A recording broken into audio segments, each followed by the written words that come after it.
Hello, good evening. Welcome to Look North, our top story tonight. After the coldest winter night so far this season, latest figures show more than 2/3 of adults have reduced the amount of energy they use. I live under stress all the time because I check that smart meter every day to see how much I've used. One pensioners' charity says the situation is desperate and demand for their help is unprecedented. Also tonight... What do we want? Fair pay! When do we want it? Now! As many nurses in West Yorkshire strike for the first time in the history of the Royal College of Nursing, we ask what impact the strikes have had. Turkey and trimmings to say thank you. We join the community volunteers getting a festive feast in Gipton today. And... Hello, boys and girls. I'm happy to say there's only 10 more sleeps until Christmas Day. I'm Father Christmas. Looking forward to see ya. I'm on the couch later with Amy Garcia. Oh! -10 at Topcliffe in North Yorkshire last night, the coldest night of winter so far, and it could be just as cold tonight. What about the next few days? Join me for the latest.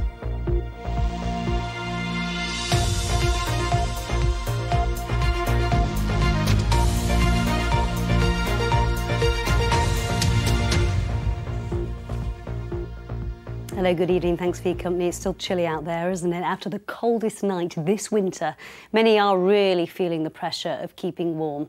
A report out today by the Office of National Statistics has found that people really are now cutting back on essentials. Take a look at some of these figures. 67% of people over the age of 65 say they've reduced the amount of gas or electricity that they use. 43% say they cut back on eating out or getting takeaway meals. And 10% have cut back on gas or electric to cook or heat meals at home. Pensioners in particular on fixed incomes say they're really worried about paying the bills.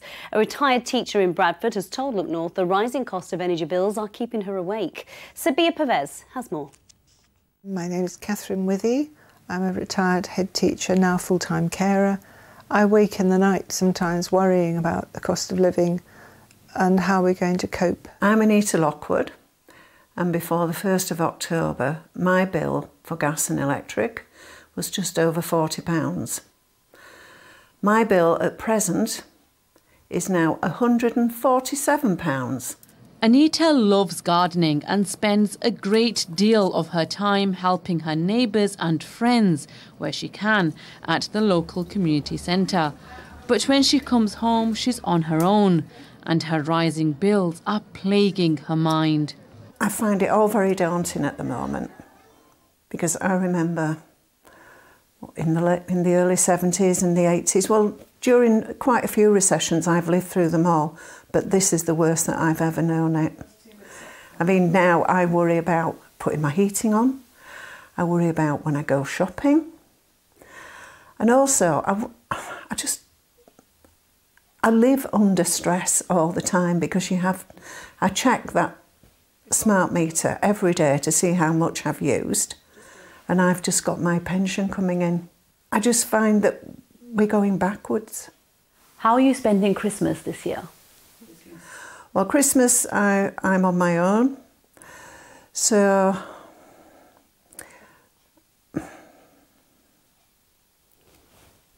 Kathy's a retired teacher and now cares for her poorly husband.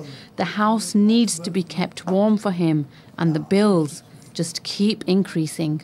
It's a huge worry to me because of the bills, which are going to double or treble over the next few months. It's already hard as a pensioner on fixed income, keeping up with your bills and trying to plan ahead. But when you're faced with outrageous costs on fixed incomes, it's you go to bed worrying. We sit endlessly talking about how we can make cut costs and reduce our outgoings. It takes away your joy of what should be a nice time in your life when you're retired together. You've worked all your lives, and I used to think of retirement ahead. I think it's going to be lovely when I don't have to get up and catch the train to work. But it's actually, the reality is very different. I can't go out and work anymore. I would like to. I feel like I ought to try and help our situation. But I'm too old now, and I'm needed at home, and that makes me feel very helpless. You work hard all your life for your retirement because you have less in front of you have behind. So you want to make your retirement the best possible, not worrying about paying your bills. Difficult to hear, isn't it, how some people are struggling at a time in their lives as they say they should be enjoying. A little earlier I spoke to Sally West from Age UK. I began by asking her if older people were always aware of the help that is available to them.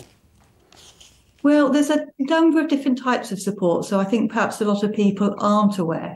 Some of it will be automatic. So, for example, if people are being used to getting a winter fuel payment, they will either receive that or we should be getting that shortly. And this year, pensioners will get an extra amount with that as part of the scheme. And there are other sorts of help, such as the payments off bills, £400, which will go to nearly all households.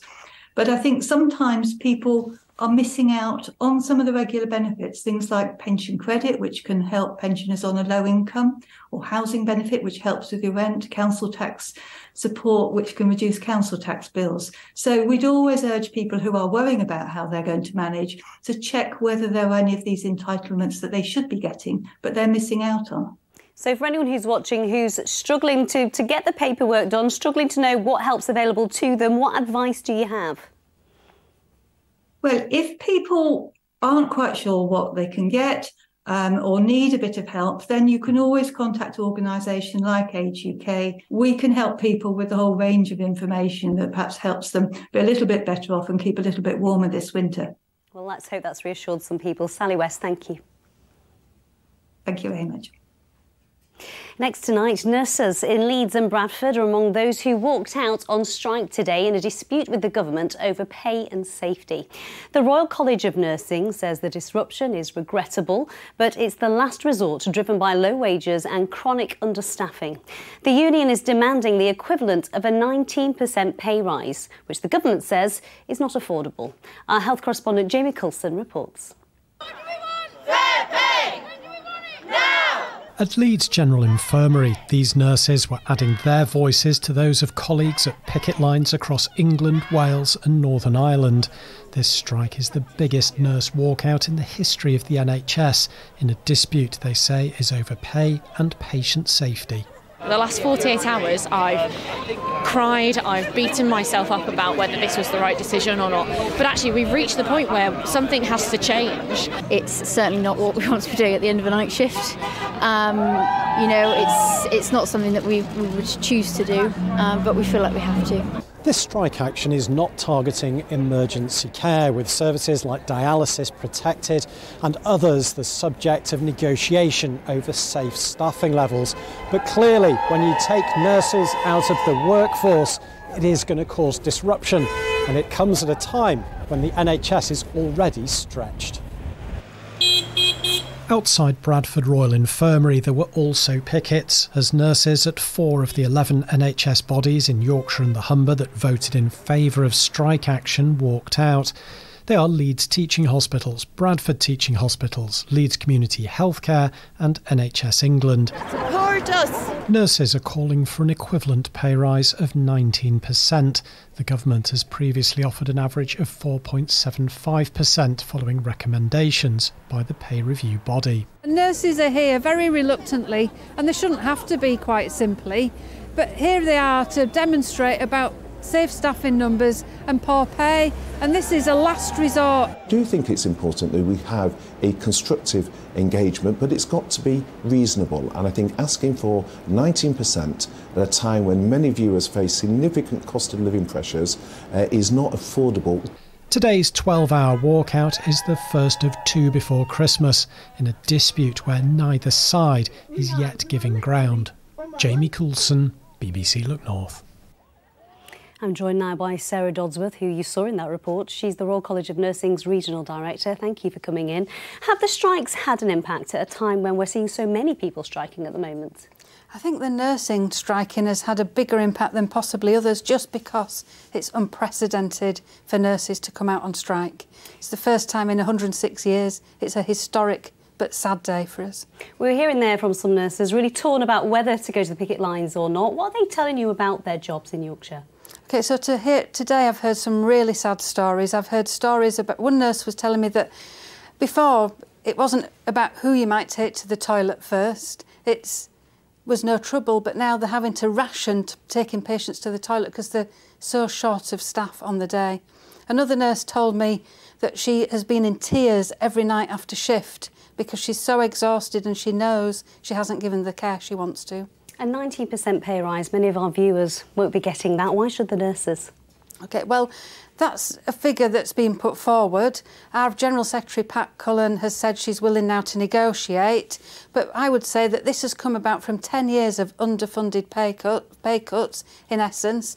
And if we were to think... You did get a pay rise of 3% last year when everyone else got a freeze. We did.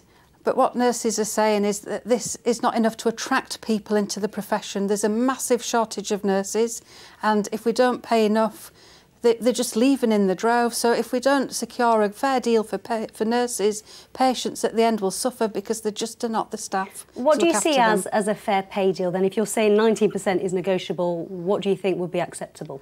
It's not for me to say. Our members would need to say, and Pat Cullen, our General Secretary, will negotiate with Mr Barclay should he come to the table, but it wouldn't be appropriate for me to do that on air. We know that the NHS is under huge pressure and routine appointments have been disrupted today. What do you say to viewers who have had to have appointments cancelled yet again? I would say I'm really, really sorry that we're causing disruption to your lives, but this happens every day, and if we don't cause this disruption for a few days, hopefully, it will be like this forever, and in 2 years' time there will not be the nurses even to do the care that we do today. It's already in crisis, it will break. And how do we keep nurses in jobs then? We need to ensure we have safe staffing by paying them fairly. Sarah Dodson, thank you so much for coming in. Thank you. Next tonight, Sheffield United player Ollie McBurnie has been cleared of assaulting a football fan. The striker had been accused of stamping on a Nottingham Forest supporter during a pitch invasion in May. Mr McBurnie denied assaulting the fan and said he'd hopped over his alleged victim to protect his injured foot. The motoring organisation, the AA, says the smart motorway system is failing to make its target.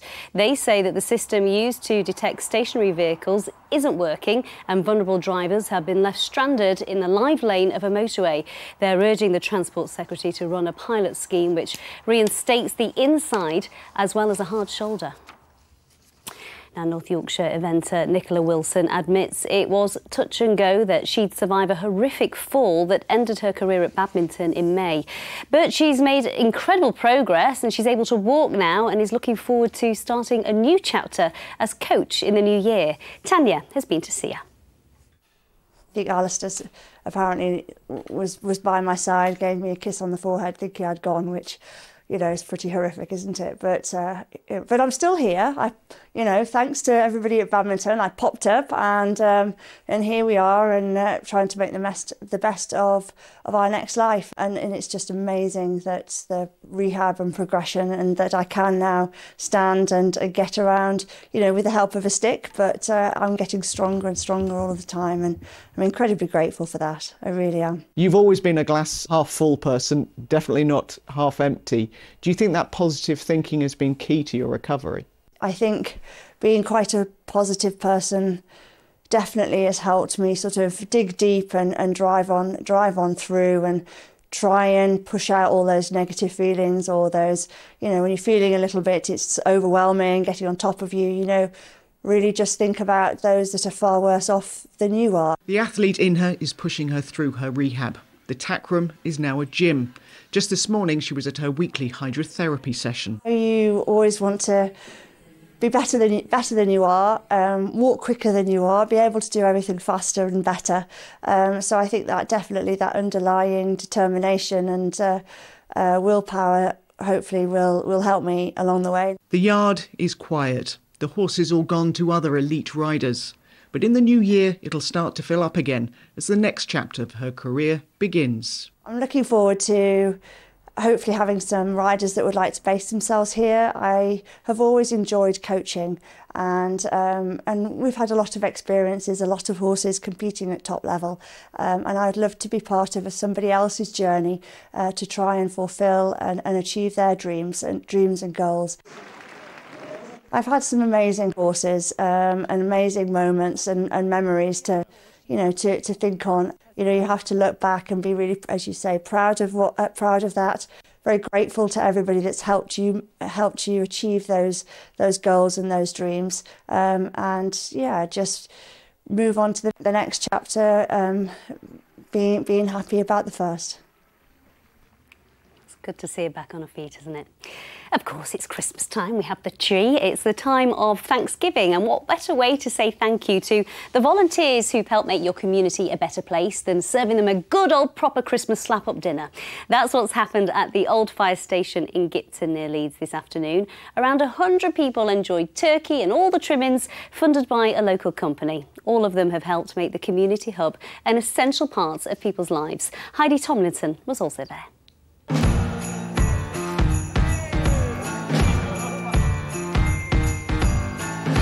A celebration of Christmas and community at the old fire station in Gipton. This is a place for local people to learn new skills, access support and make friends. 5 years ago it was transformed from a fire station into a community hub, offering cooking classes, gardening clubs and a clothing bank. Jackie, could you pass me my schedule? Morning, Jez. The centre relies on volunteers like receptionist Jackie and caretaker Jez. There's a buzz in the place. They're all happy people. It's not about who works it, it's about the people that come and use it. We're just here to help them. To be part of this in an area of the city like this, and to know or to think or to hope that I'm helping people and trying to help make their lives more bearable, that's it. It's so hard to quantify the value of a place like this, but a report by Leeds Beckett University has said that just by combating loneliness and promoting healthy lifestyles, the old fire station could be saving the NHS over £360,000 a year. If you're providing the sort of activities and support that are helping people improve their mental health, feeling less lonely, getting to see people, finding ways to support themselves, the savings then to the NHS of that person not going to their GP with all sorts of issues, the knock-on effect of somebody's self-esteem and enjoying life and feeling less lonely is huge. One turkey. Christmas lunch was a fun thank you to 100 volunteers who give hours of time every week to make it all happen. The £500 food bill was picked up by a Leeds company, which also sent employee Sophie to serve. We really believe in giving back to the local community, whether we work like where we work and the projects we work on. This is a stone's throw away from our head office, so we thought it's a really good cause. A thriving community project generating friendships and a sense of purpose. A success story worth celebrating. To the fire station, guys. Yay! Heidi Tomlinson, BBC Look North, Leeds.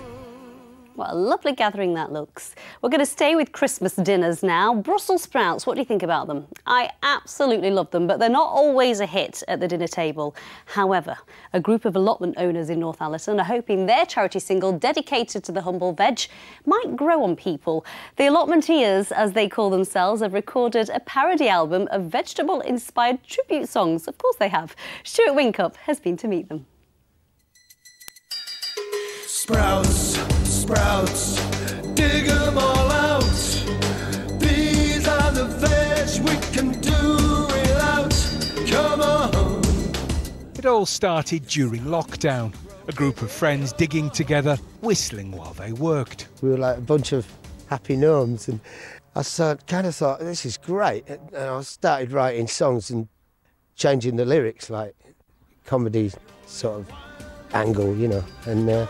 And then I started writing an album, and then it all went from there, really. You gave them life, and in return they gave you hell. The money from the song is going to Heriot Hospice Care. It looked after their good friend Paul Brennan before his death. Brad's the newest member of the band. It's a good laugh, isn't it? It's raising money for a good cause. Everyone's absolutely loving it. Like one of my friends there, she told me that when her and her kids were putting the Christmas tree up, the kids asked for the sprouts on. So, yeah, the feedback's been fantastic, to be fair. The first song released, the album comes out next year. You got the idea by now.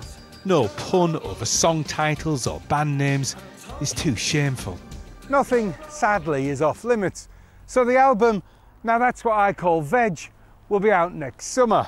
It'll include classic hits like Growing Underground by Strawberry Jam. I'm going to kick Ed Sheeran, Elton John, all them lot off the top of the chart.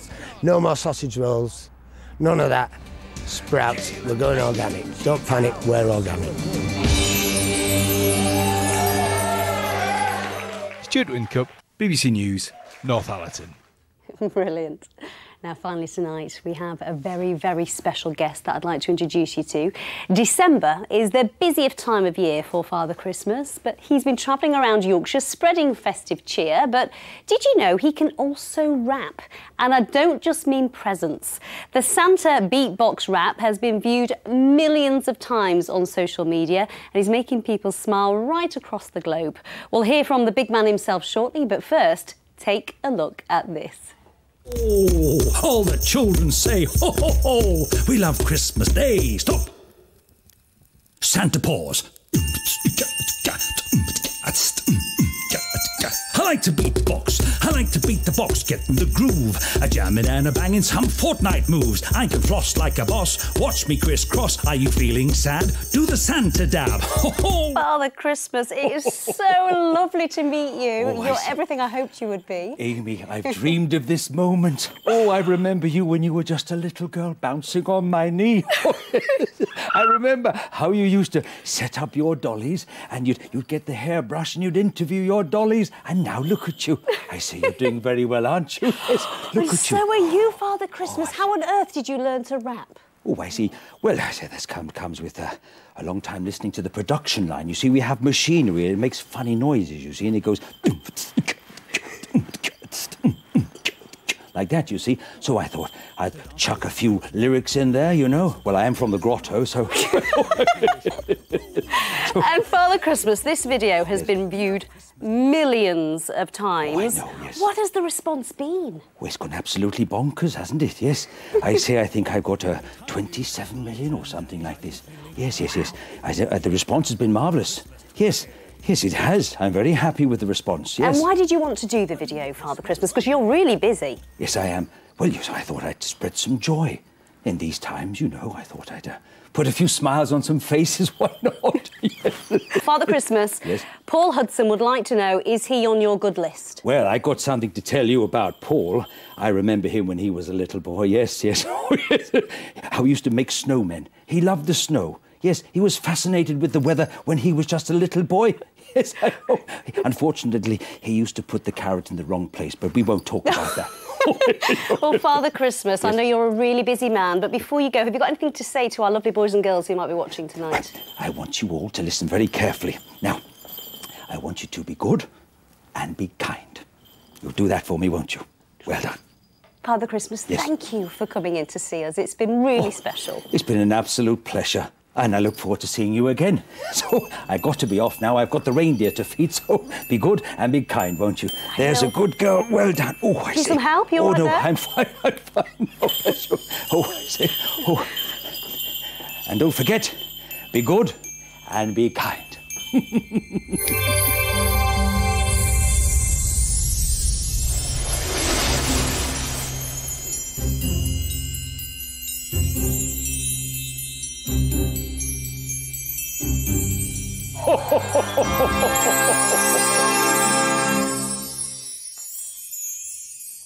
Wow, I'm starstruck. The real deal. You know when you've met the one. What about you and carrots? Where did you just put your carrots? I don't know. I don't really know what to say off the back of that line. So anyway, Santa knows. We've got some magical pictures, haven't we? Another magical phenomenon. Tell the viewers all about it. So, Bolton Abbey, loads of you have been in touch about this. Something that looks like floating pancakes.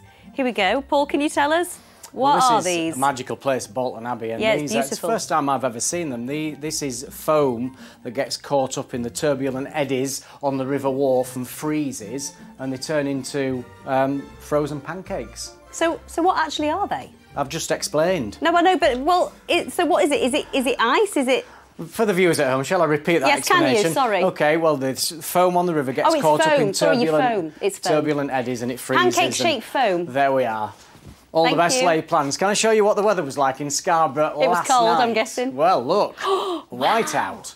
Loads of snow showers were piling in from the North Sea, so it was really very wintry towards the coast.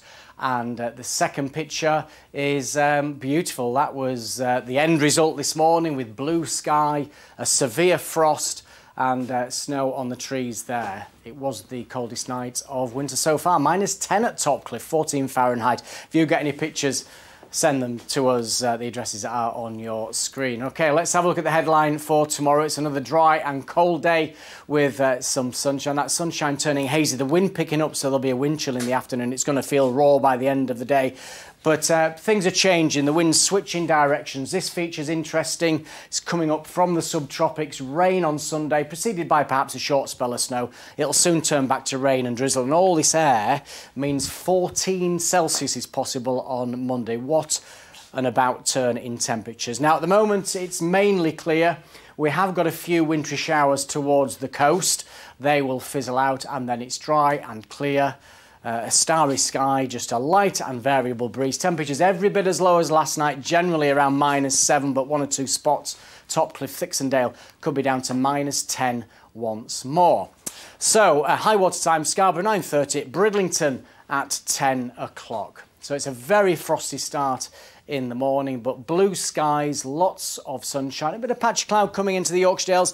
There might be one or two wintry showers in this part of the world, but it's mainly sunny across much of our region. The breeze, as I say, will pick up. We'll see temperatures coming in at around about 1 or 2 Celsius with a light or moderate southwest wind. Shall we have a look at the further outlook? Well, on Saturday, it looks really quite windy, especially through the afternoon. That wind will bring quite a bit of cloud and there'll be a scattering of wintry showers, especially over the Pennines. On Sunday, that's when the big change comes. It clouds over, a dry start, rain, preceded by a short spell of sleet and snow, rapidly turning back to rain. And then Monday, subtropical air, 13 or 14. Look at that massive difference. And then as we head through the week leading up to Christmas, unsettled and changeable to say the least. Unsettled is not good for Santa. I know he likes snow, but I'm not sure about unsettled. Do you think he was listening about the ice pancakes? I think he already knew.